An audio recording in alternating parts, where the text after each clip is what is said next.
QQQ가 오를 때 가장 위험한 사람은 안 산 사람이 아닙니다. QLD가 조금 오르자마자 늦었다고 느끼고 TQQQ가 하루 5% 튀는 걸 보고 이제라도 몰빵해야 하나 흔들리는 사람입니다. 시장은 돈을 못 버는 사람에게 공포를 주고 돈을 벌기 시작한 사람에게 조급함을 줍니다. 둘 다 결국 같은 함정입니다. 지금 시장의 돈은 AI로 몰리고 있습니다. 반도체, 데이터 센터, 전력, 로보틱스, 자율주행, 이 단어들이 계속 나옵니다. 그래서 많은 분들이 이렇게 생각합니다.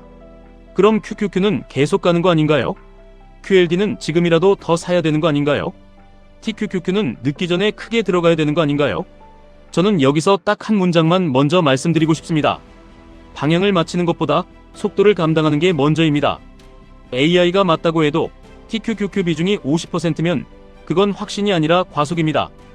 QQQ가 맞다고 해도 현금이 0원이면 그건 장기 투자가 아니라 버티기 게임입니다.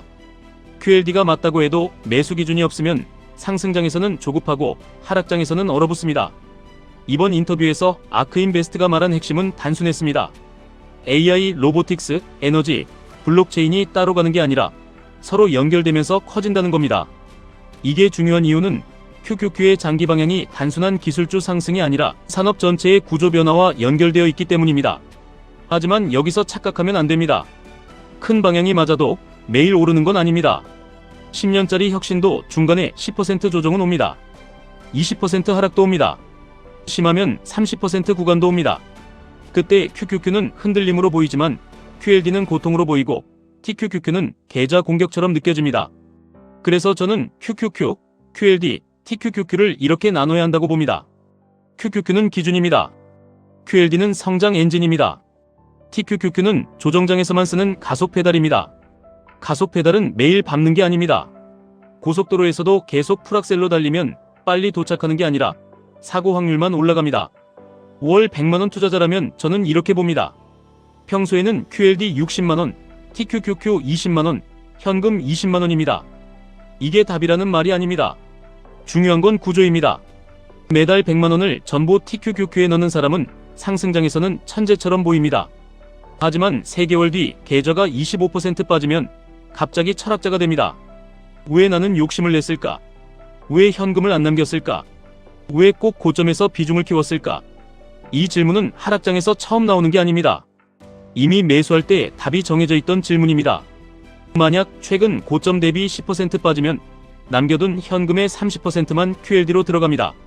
15% 빠지면 남은 현금의 절반을 QLD에 넣습니다. 20% 빠지면 그때부터 TQQQ를 꺼냅니다. 여기서도 전액 TQQQ가 아닙니다. QLD 50, TQQQ 50입니다. 왜냐하면 깊은 하락장에서는 수익률보다 생존이 먼저이기 때문입니다. TQQQ는 바닥을 맞추려고 사는 게 아닙니다. 남들이 공포 때문에 못 살 때 정해둔 비중만큼만 사는 겁니다. 그리고 TQQQ가 계좌 전체의 20%를 넘으면 그때부터는 일부를 덜어내야 합니다. 기분 좋을 때 줄이는 사람이 진짜 투자자입니다. 불안할 때 파는 건 누구나 합니다. 진짜 어려운 건 계좌가 좋을 때 욕심을 잘라내는 겁니다. 아크도 비슷한 이야기를 했습니다. 정확한 고점과 저점을 맞추려 하지 말고 올라갈 때 나눠서 줄이고 내려올 때 나눠서 다시 들어가라는 겁니다. 이게 뻔해 보이지만 실제로 하는 사람은 많지 않습니다. 왜냐하면 사람은 오르면 더 갖고 싶고 내리면 더 피하고 싶기 때문입니다. 시장에 지는 게 아닙니다. 본능에 지는 겁니다. 이번 인터뷰에서 비트코인 이야기도 중요했습니다. 아크는 2030년 비트코인 베이스 시나리오를 71만 달러로 봤습니다. 상승 시나리오 숫자보다 더 중요한 건 그들이 숫자를 보는 방식입니다. 하루 가격을 보는 게 아니라 디지털 골드, 기관, 포트폴리오, 기업 재무, 국가 단위 수요, 이런 사용처를 하나씩 쌓아서 봅니다. QQQ, QLD, TQQQ도 이렇게 봐야 합니다. 오늘 1% 올랐냐가 아니라 앞으로 5년 동안 AI가 기업 이익을 얼마나 바꿀 것인가, 데이터 센터 투자가 얼마나 이어질 것인가, 전력과 반도체 수요가 얼마나 커질 것인가, 자율주행과 로봇이 실제 매출로 연결될 것인가, 이걸 봐야 합니다. 그런데 여기서 또 하나의 함정이 있습니다. 큰 그림만 보면 현실 비중을 무시하게 됩니다. 큰 그림이 좋으니까 TQQQ 70%. 이건 장기 투자가 아닙니다. 좋은 이야기에 취한 겁니다. 진짜 장기 투자는 확신이 크다고 비중을 무한대로 키우는 게 아닙니다. 확신이 클수록 오래 버틸 구조를 만드는 겁니다. 10억을 만들고 싶다면 오늘 1000만 원을 빨리 불리는 것보다 5년 동안 시장에서 탈락하지 않는 게 먼저입니다. 대부분은 수익률이 낮아서 10억을 못 만드는 게 아닙니다. 중간에 한번 크게 무너져서 다시 시작하기 때문입니다. 5천만 원에서 30% 빠지면 1,500만 원 손실입니다. 1억에서 30% 빠지면 3천만 원 손실입니다. 3억에서 30% 빠지면 9천만 원 손실입니다. 금액이 커질수록 같은 퍼센트도 다른 고통이 됩니다. 그래서 계좌가 커질수록 더 공격적으로 가는 게 아니라 더 정교해져야 합니다. 처음 1000만 원 계좌에서는 TQQQ 변동성이 도전처럼 느껴질 수 있습니다. 하지만 1억 계좌에서는 하루에 300만 원이 움직입니다. 3억 계좌에서는 하루에 1000만 원이 흔들릴 수 있습니다. 그때도 같은 멘탈로 버틸 수 있을까요? 그래서 지금부터 연습해야 합니다. 상승장에서 줄이는 연습, 하락장에서 사는 연습, 현금을 부끄러워하지 않는 연습, TQQQ를 많이 들고 있는 것을 용기라고 착각하지 않는 연습. 저는 이게 진짜 동기부여라고 생각합니다. 남들보다 빨리 부자가 되자는 말은 쉽습니다. 하지만 진짜 어려운 동기부여는 오늘 사고 싶은 걸 참아서 다음 하락장에 살 돈을 남기는 겁니다.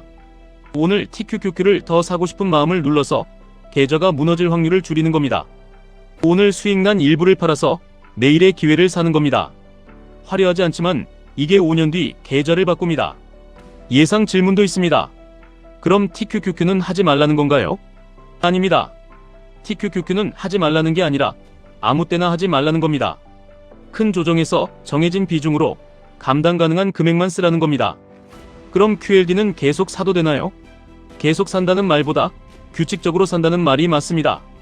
평소에는 QLD가 중심이고 하락장에서는 QLD를 더 두껍게 쌓고 TQQQ는 마지막 구간에서만 쓰는 겁니다. 그럼 QQQ는 왜 필요하나요? QQQ는 내 계좌의 속도계입니다. QQQ를 보지 않고 TQQQ만 보면 시장이 아니라 감정만 보게 됩니다. 오늘 결론은 단순합니다. QQQ로 시장의 기준을 잡으세요. QLD로 시간을 내 편으로 만드세요. TQQQ는 욕심이 아니라 깊은 조정에서 꺼내는 도구로 쓰세요. 월 100만원이면 평소 QLD 60, TQQQ 20, 현금 20, 10% 조정에는 현금 일부, 15% 조정에는 QLD 추가, 20% 조정부터 TQQQ 제한 사용, TQQQ 총비중 20% 초과하면 일부 현금화. 이 정도 규칙만 있어도 계좌는 훨씬 덜 흔들립니다. 부자는 한 번에 3개 맞힌 사람이 아닙니다. 흔들리는 장에서 자기 규칙을 버리지 않은 사람입니다. 시장보다 더 무서운 건 하락장이 아닙니다. 하락장에서 아무 계획도 없는 나 자신입니다. 지금 시장은 기회가 맞습니다. 하지만 기회는 준비된 사람에게만 기회입니다. 준비 안 된 사람에게 기회는 그냥 변동성입니다. 지금까지 1분 투자 하이젠버그였습니다.